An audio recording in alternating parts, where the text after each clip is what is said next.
Magnífico. A tua bio do Instagram fala sobre técnicas que tu usas para vender mais do que 10 concorrentes juntos. O que exatamente significa isso? Bom, na corretora de seguros a gente tem as reuniões que deveriam existir em todas as empresas para justamente olhar para os números e lá a gente verifica justamente quanto cada um vendeu.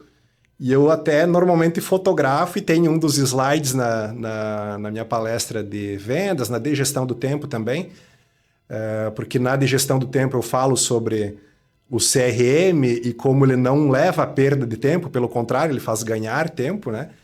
Então, eu mostro que lá da equipe, desses mais de 10 vendedores, só um usa CRM, que é justamente eu, e que vendo mais do que a soma dos demais. Então, para ver como para cima de mim, pelo menos, não pode acontecer esse papinho aí de que usar CRM é perda de tempo, porque eu, de fato, estou vendendo mais do que a soma dos colegas. Me diz uma coisa, como os vendedores podem se tornar autênticos e, ao mesmo tempo, executarem as técnicas de vendas? Porque quando a gente fala, às vezes, em rapport, em se espelhar, em buscar as informações do cliente, fazer questionamentos, tudo isso alguns vendedores acabam se tornando robotizados, Sim. Né? Como fazer isso da melhor forma possível? Você até me fez lembrar agora de uma situação pela qual eu passei como cliente, até voltando ao Flávio Augusto aí, porque era um vendedor da WhatsApp, né, que é a escola de idiomas, que se ele não é dono ainda, ele já foi, enfim. E eu fui abordado por um vendedor que tem aquela recomendação que falam sempre, né, que a melhor música para o ouvido do cliente é o seu próprio nome, né? E com essa informação que provavelmente esse vendedor teve de que ele deveria utilizar o nome do cliente, ele falou tantas vezes Eduardo, enquanto ele falava do curso, sobre a importância de estudar inglês e enquanto ele tentava me convencer, que eu parei de prestar atenção no que ele estava tentando transmitir para ficar contando quantas vezes ele falava o meu nome.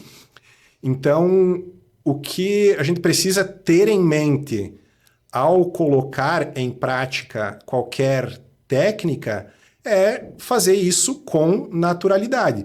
Porque outro exemplo que eu lembrei agora é de alguém falando de rapport para mim, quando eu já tinha a informação sobre isso, foi o cara querendo me explicar, primeiro tentando criar o rapport comigo também, e ele começava a gesticular tudo o que eu fazia. E quando eu percebi que ele estava me espelhando, né, que é uma coisa que se fala na neurolinguística quando se quer criar esse rapport, né, eu vendo que ele estava espelhando, eu comecei a fazer de sacanagem, assim, agora eu vou cruzar os braços, agora eu vou coçar a bochecha, agora eu vou botar o pé aqui para o lado, e eu via que muito rapidamente depois ele fazia a mesma coisa, eu tive até que segurar o riso, assim, para não rir até na cara dele. A assim, técnica, né? acaba te entregando, às vezes, Então, quando você já tá com uma pessoa que entende disso também, né? E aí ele disse assim, então, Eduardo, olha, tu viu, tu nem percebeu, mas eu tava aqui te espelhando. E eu pensando comigo assim, não, eu percebi sim.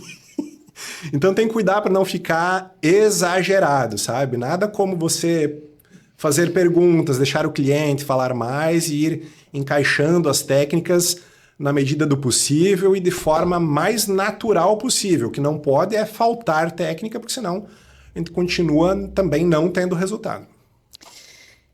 E se tu tivesse que deixar uma única lição para os vendedores, qual seria? Posso dividir em duas? Pode.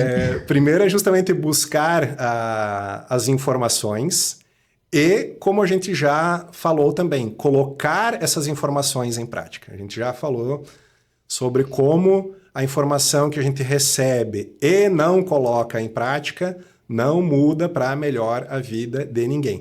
E eu, infelizmente, ainda vejo muita gente ir para a palestra sem um material para anotação e não colocando justamente em prática depois o que aprendeu. Então, Pensa comigo, como é que você vai lembrar de tudo que você viu durante uma palestra sem que você faça as anotações?